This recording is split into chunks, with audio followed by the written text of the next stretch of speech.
Assalomu alaykum va rahmatullohi va barakatuh. Xush kelibsiz domla. Va alaykum assalom. Qurbonlik qilish kimlarga vojib?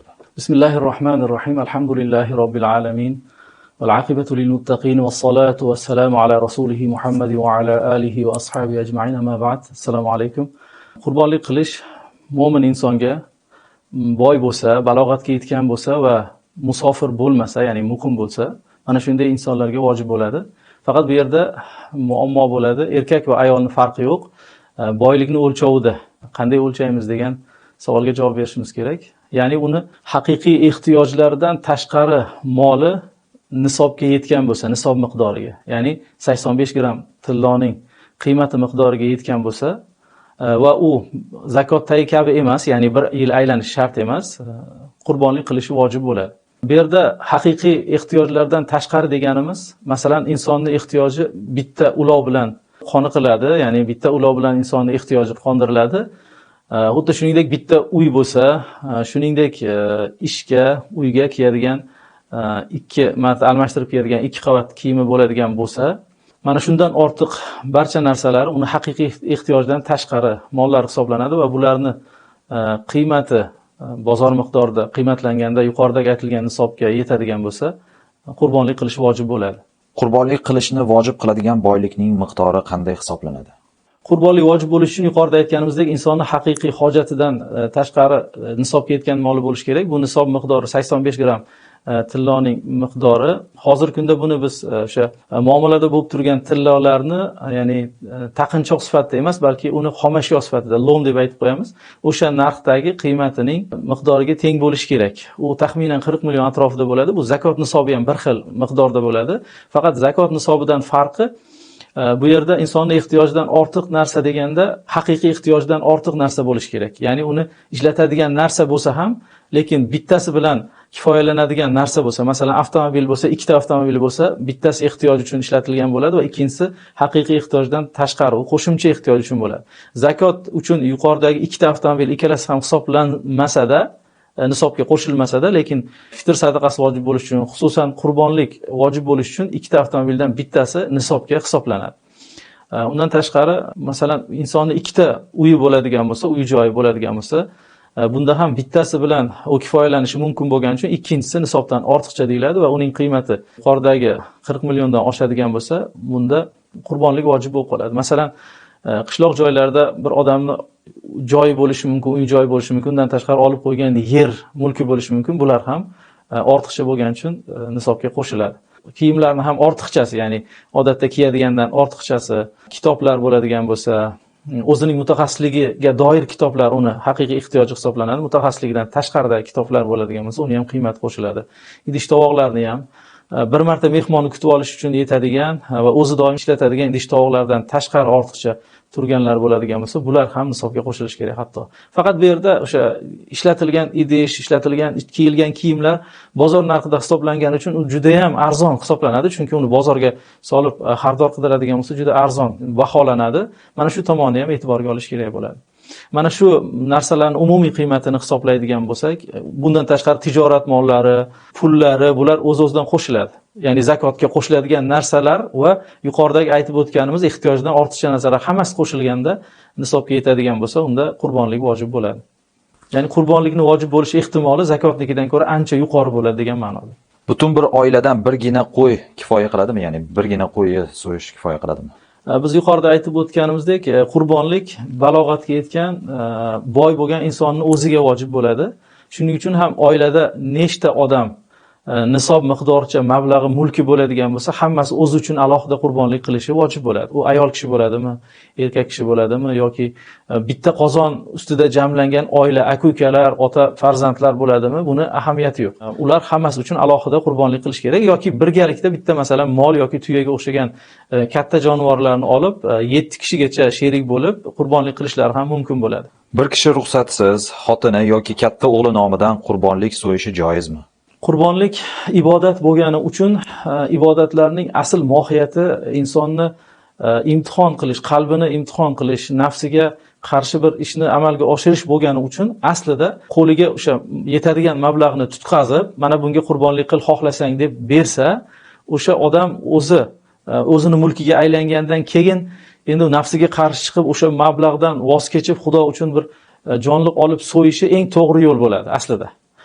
Lekin ulamolarimiz yana o'sha insonlarga yengillik bo'lsin uchun agar ayolini nomidan yoki otasini, onasini nomidan, farzandini nomidan balog'atga yetgan bo'lsa, qurbonlik qiladigan bo'lsa, taqdiran u rozi bo'lardi agar so'raganda, buyurgan bo'lardi degan narsani taqdir qilib joiz deyishadi. Ya'ni joiz. Savolga javob berish uchun biz joiz degan javobni berishimiz mumkin, lekin afzal ko'rinishi haligi aytgan narsa bo'ladi. Ona bo'ladimi, qo'liga shu qo'ygan yetadigan miqdorda pulni berib, bu pul sizniki bo'ldi. Xohlasangiz, qurbonlik qilishni istasangiz, pulni menga bersangiz, men shunga bir jonivor olib, siz nomingizdan qurbonlik qilaman deb aytsa afzal bo'ladi inshaalloh. Beparvolik qilib qurbonlik qilmagan kishi nima qiladi? Beparvolik qilib qurbonlik qilmagan kishi agar qurbonlik vojib bo'lgan insonlardan bo'lsa, qurbonlik kunlari o'tgandan keyin o'rtacha bitta qo'yni eng kamida qiymatini kambag'alga, faqirga sadaqa qilish vojib bo'ladi. Vojib amal, zimmasida qolib ketmasligi uchun bajarish kerak bo'ladi. Agar kambag'al odam bo'lgan bo'lsa, u qurbonlik qilish o'zi vojib emas edi, unga keyin ham hech narsa vojib bo'lmaydi. O'tganlarning nomidan qurbonlik qilinadimi?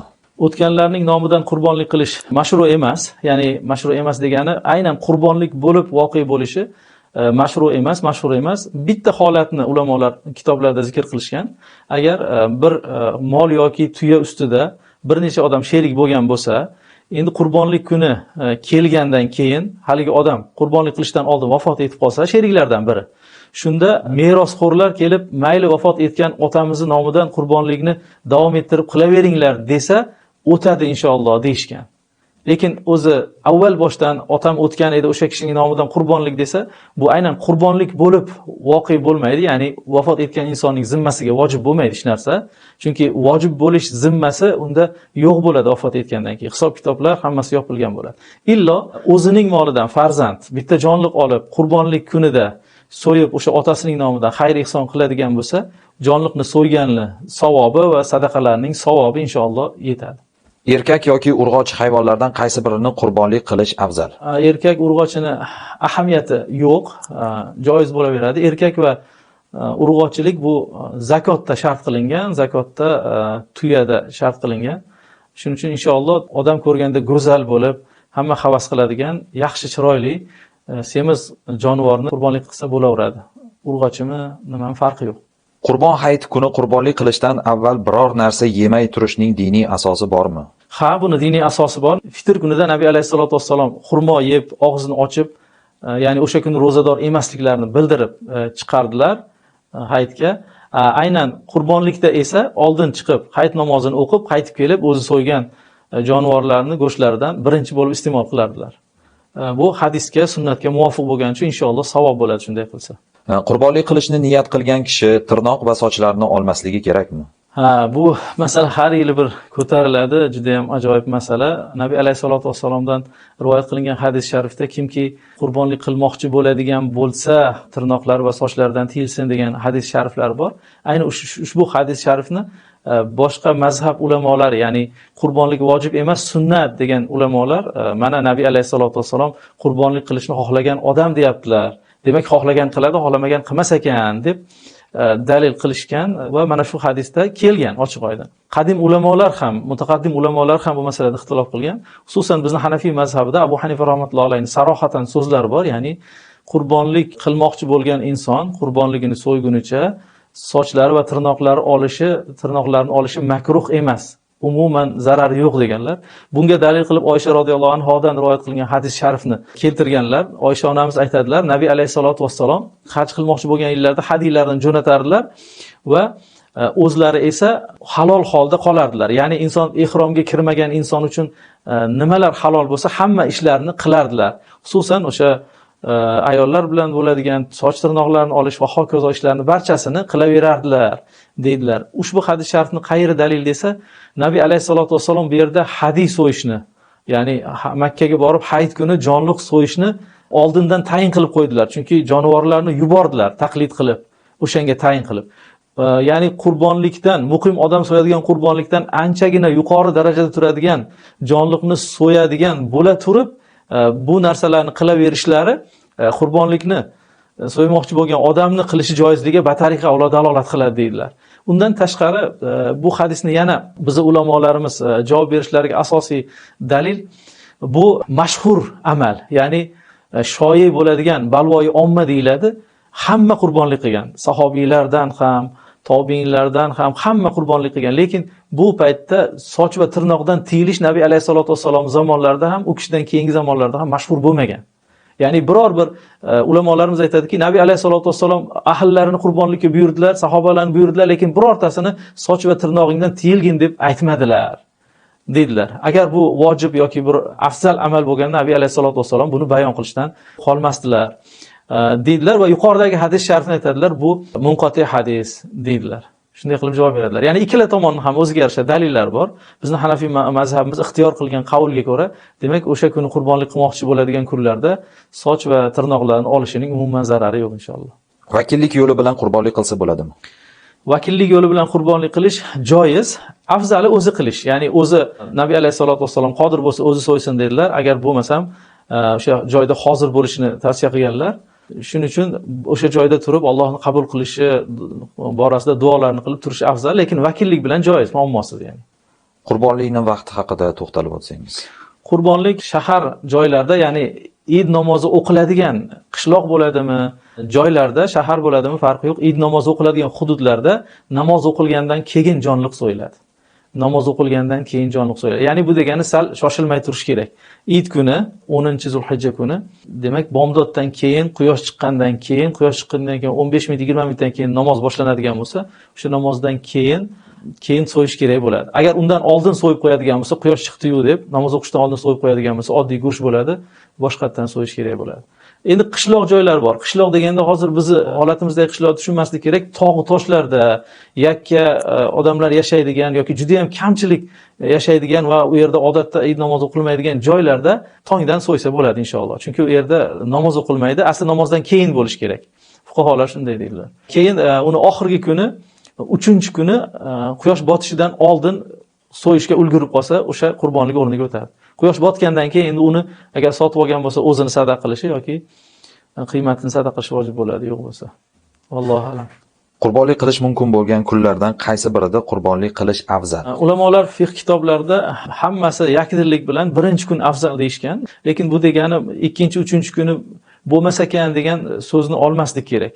Sharoitga qarab, qulaylikka qarab, hali aytganday 3 kun ichida so'ysa joiz. Chunki bizda haligi xalqimizda savobga juda ham ishtiyoqmandlik borda, birinchi kun afzal ekan deb hamma o'chirib yoki o'sha kunigina amalga oshiradi, ikkinchi, uchinchi kun jim bo'lib qoladi. Unaqa bo'lish kerak emas. Mo'tadil bo'lib, hamma navbat bilan birinchi, ikkinchi, uchinchi kunlar so'ysa inshaalloh hech qanaqa zarari yo'q. Musofir kishiga qurbonlik qilish vojib bo'ladimi? Musofir odam yuqoridagi moli nisobga yetgan darajada boy odam bo'lsa ham qurbonlik vojib bo'lmaydi. Qurbonlik vojib bo'lmaydi. Faqat endi bu yerdagi musofirdan murod biror bir yurtga borib 15 kundan ortiq muqim bo'lib yashaydigan bo'lsa ham qurbonlik vojib bo'lib qoladi. Albatta o'zining vatanida bo'lishi shart emas. Muqimlik topilsa qurbonlik vojib bo'ladi. Qassobga qurbonlik go'shtidan yoki terisini ish haqi qilib berish joizmi? Qurbonlik uchun so'yilgan jonliqni hamma juzlarini Allohga atagan bo'ladi inson. Hamma juzlari, hattoki ulamolarimiz sog'iladigan sigir bo'lsa, uni sutini sog'may tursin deydi. Qurbonlikka atagan bo'lsa, o'shani atalgan jonivorni hattoki junini olmasin, sutini sog'masin deydi. Mabodo sutini sog'ib ichib qo'ysa, uni qiymatini sadaqa qilsin deydi. Xuddi shuningdek so'yilgandan keyin undan chiqadigan hamma juzlarni ham Allohga atagan bo'ladi. Faqat bu sadaqani boshqa farz sadaqalardan farqi, sadaqa qiluvchining o'zi ham iste'mol qilishi mumkin. Faqat unga go'shtidan iste'mol qilishi, terisini ishlatishiga ruxsat beriladi.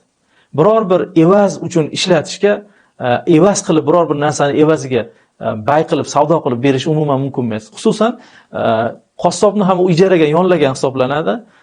Unga beriladigan narsa ijara haqqi hisoblanadi. Ya'ni zimmasidagi vojibni, haqni ado qilish bo'ladi. Buni esa Allohning haqqiga atagan narsadan berishga haqqi yo'q. U teri bo'ladimi, go'sht bo'ladimi farqi yo'q. Lekin oldindan pulga kelishib, o'sha pulni bergandan keyin qassobga, unga ham haligi bir nasiba sifatida qolgan kambag'allarga yoki qo'ni-qo'shnilarga bergan qator bersa, uni ham zarari yo'q inshaalloh. Qurbonlik so'yishda bismillahi Allohu akbar demasdan bismillahni o'zini desa ham o'tadimi? Bismillahi Allohu akbar deyish endi bu kitoblarda zikr qilingan zikr, ya'ni so'yish paytida aytiladigan zikr, lekin bismillahni aytish ham u halolligi uchun kifoya qiladi inshaalloh. Qurbonlik uchun sotib olingan hayvonga keyinchalik boshqalar sherik bo'la oladimi?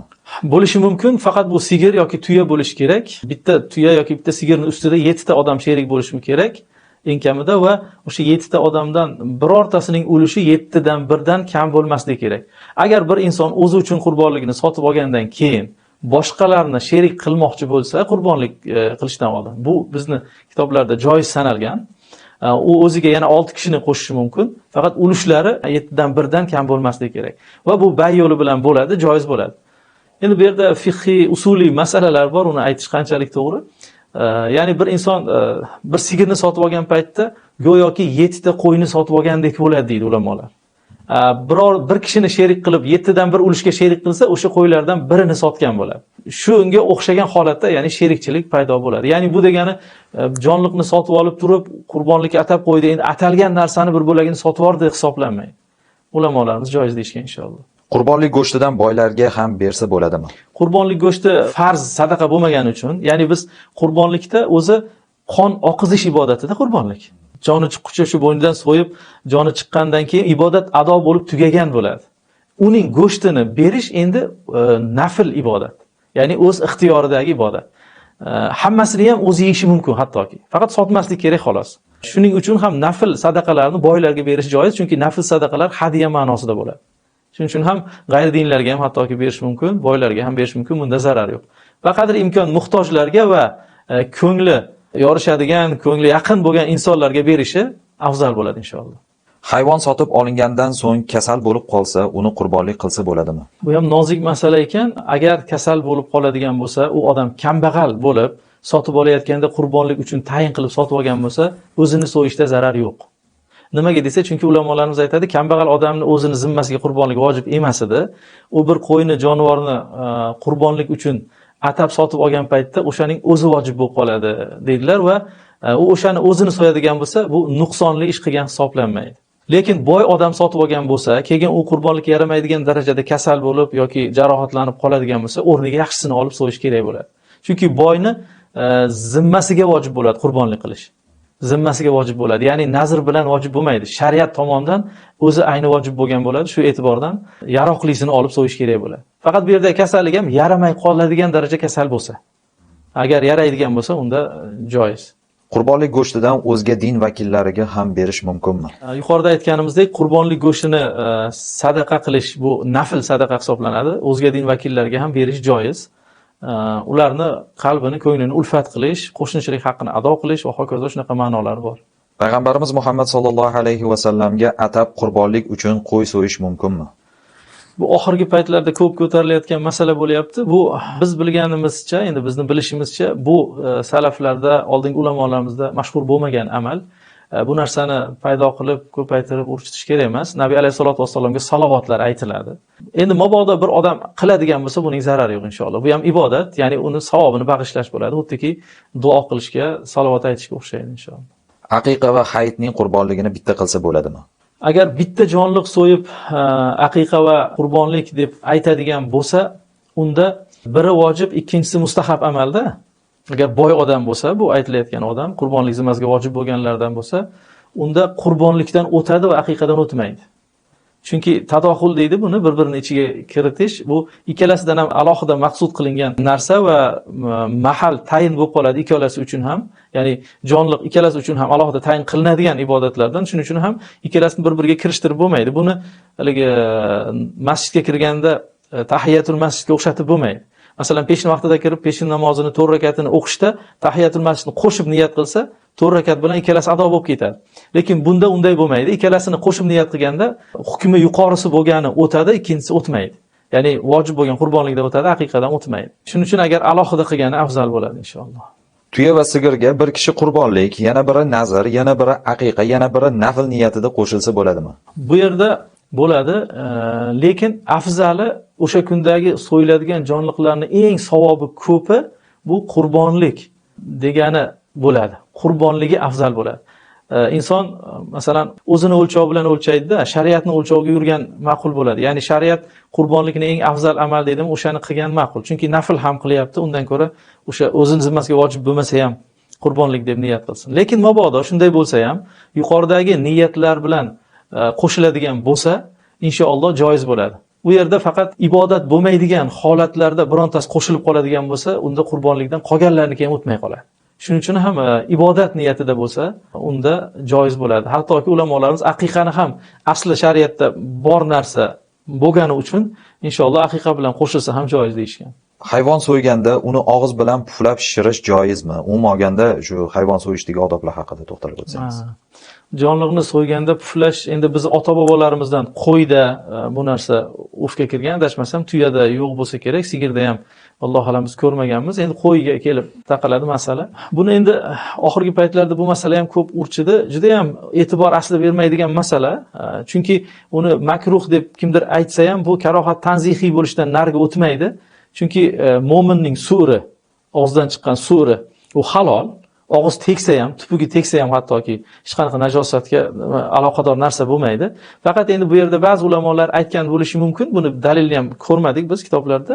Nabiy alayhisolatu vasallam ovqatga puflashdan qaytardilar. Bu ham karohat tanzihiy narsa. Shu e'tibordan bo'lgan bo'lishi mumkin. Lekin bu oldingi zamonlarda nasos degan shunga o'xshagan narsalar tasavvur qilinmagan. Buni boshqa chorasi bo'lmagan va ulamolarimiz tarix davomida birorta bir joyda buni tanqid qilib yoki qaytarmagan xalqni. Bundan ko'rinadiki, buni zarari yo'q inshaalloh. Qurbonlik qilinadigan hayvon necha yosh bo'lishi kerak? Bu endi hozir eng ko'p tarqalgan ma'lumotlardan qo'y bo'ladigan bo'lsa, agar 6 oyga to'lgan bo'lsa, bunda 1 yoshlik qo'ylar bilan teng bo'lish kerak, ya'ni yaxshi o'sgan, go'sht kirgan bo'lish kerak, pichoqqa yaraydigan. Agar unday bo'lmasa, qo'y echkilardan 1 yoshga to'lgani, sigirlardan 2 yoshga to'lgani, tuyadan 5 yoshga to'lgani qurbonlikka yaraydi inshaalloh. Qurbonlikka yig'ilgan pulni ehson qilish afzalmi? Qurbonlik uchun yig'ilgan pulni bu endi kambag'al odam haqida bo'lsa kerak. Chunki boy odamga shundoq ham o'zi vojib, uni ehson qilsa ham baribir boshqa so'yish kerak bo'ladi o'rniga. Kambag'al odam agar qurbonlikka deb pul yiqqan bo'lsa, baribir uni sadaqa yubormoqchi bo'ladigan bo'lsa, jonliq olib so'yish afzal bo'ladi. Chunki o'sha kunning ibodati, o'sha Eid kunlarining ibodati qurbonlik qilish, jonliq so'yish ibodatida. Bu islom shiorlaridan. O'sha islom shiorlarini ulug'lash ma'nosi ham bor bu yerda. Shu e'tibordan jonliq olib so'yish afzal bo'ladi inshaalloh. Haj ibodatini ado qilayotganda qurbonlik qilinadi. U o'sha kishi boy odamni qurbonligini soqit qiladimi? Yaxshi savol. Ko'pchilik mana shu joyda chalkashtiradi, adashadi. U hajda so'yiladigan jonliq u tamattu yoki qironning jonlig'i. Ya'ni tamattu degani bir marta safar bilan borib umra qilib, umra ihromidan chiqib, haj kunlarini kutib, keyin hajga ihromga kirib, hajni ado qiladi. Va hajni ado qilib bo'lgandan keyin jonliq so'yadi. O'sha so'ygan jonlig'i umra qilib olganiga shukrona. Ya'ni bitta safar bilan ikkita ibodatni qilganiga shukrona. Aslida nima qilish kerak edi? Bitta safarga chiqqanda faqat hajni ihromiga kirib, hajni ado qilishi yoki haj oylaridan boshqa paytda bitta safarga chiqib, bitta umra qilish kerak edi, shariatni ko'rsatmasiga ko'ra. Unga shariat ruxsat berdi. Uzoq yurtlardan keladiganlarga, miqotdan tashqaridagilarga endi u safar qilish oson ish bo'lmagani uchun mayli bir marta umra qilsin avval, keyin hajni ham qilsin. Va lekin buni shukronasiga jonliq so'ysin degan. Bu go'yoki jarima jonligiga o'xshaydi. Bir ma'noda shukrona. Va qironda ham shunday. Ya'ni birinchi umra bilan hajga qo'shib ihromga kiradi va umra hajni qilib bo'lgandan keyin jonliq so'yadi. Bu jonliq hajniki. Qurbonlik bu boshqa narsa. U boylikdan so'yiladigan jonliq bo'lib, u alohida boshqa. Agar u hajga yoki umraga borgan odam o'sha joyda muqim bo'lib qoladigan bo'lsa, o'sha kuni hajga borgan odam muqim bo'lib qoladigan bo'lsa, unga ham tamattu va qironni jonlig'ini so'yish vojib bo'ladi, bitta jonliq, va qurbonlik ham vojib bo'ladi. Endi qurbonlikni bizda odatda telefon qilib o'zini yurtiga, o'zini qishlog'iga aytib, aka-ukalarga aytib so'ydiryapti, toki o'sha joydagi muhtojlarga yetsin deb. Lekin u yoqda so'ysa ham joiz bo'ladi inshaalloh. Domla, qurbonlik qilishga maxsus bir duo bormi? O'zi maxsus duo yo'q, ya'ni o'zi bismillah Allohu akbar deb so'yiladi, lekin kitoblarimizda yuqorida haligi oyat karimani o'qib tursa afzal bo'ladi deyshadi. Auzubillahi minash shaytonir rojim. Innani solati va nusuki va mahyaya va mamati lillahi robbil alamin la sharika lah va bidalika umirtu va ana avvalul muslimin degan oyat karimani agar qarab bo'lsa ham o'qib tursa, lekin o'qimasa ham yodlamagan bo'lsa, uni zarari yo'q. Masalan, yana aytish mumkin, hada minka va ilayka deb duo qilish ham mumkin. Har xil duolar keladi kitoblarda endi. O'zbekcha duo qilib tursa ham bo'ladi. Ya'ni ey Alloh, sen uchun shu qurbonlikni qildim, o'zing qabul qilgin, beriyo deb duo qilsa ham bo'ladi inshaalloh. Domla, qurbonlik qilayotganda, qurbonlik qiluvchi o'zi so'ygan afzalmi yoki qassob so'ysa ham bir qanaqadir odoblari bormi? Shular haqida ham to'xtalib o'tsangiz. Yo'q, bu yerda aynan alohida uni odoblari yo'q. Ya'ni jonliq so'yishning hamma shartlari bu yerda ham shart. Ya'ni qiblaga qaratib va uni 4 ta tomirdan hammasini uzish kerak. Hammasini kesmasa eng kamida 3 tasi kesilgan bo'lishi kerak, joiz bo'lishi uchun. Va iloj boricha pichoqni o'tkir qilib, jonivorni qiynamasdan, uni ko'ziga pichoqni ko'rsatmasdan va so'yib bo'lgandan keyin bitta oyog'ini qo'yib yuborib bo'lsa ham uni qimirlashga imkon berish kerak. Va hokazo shunaqa nimalar bor, alohida nimalari yo'q boshqa, ya'ni qurbonlikka xos bo'lgan. Lekin o'zi so'ysa afzal ekan deb hayotda bir marta ham jonliq so'yib ko'rmagan odam so'yaman desa, u qiynab qo'yadi hayvonni. O'shaning uchun agar so'yib yuradigan odam bo'lsa, odatda so'yib yurgan bo'lsa so'ysin. Bo'lmasam men o'zim so'yishim kerak ekan deb qo'rqmayman deb qo'rqmasligini o'zi kifoya qilmaydi.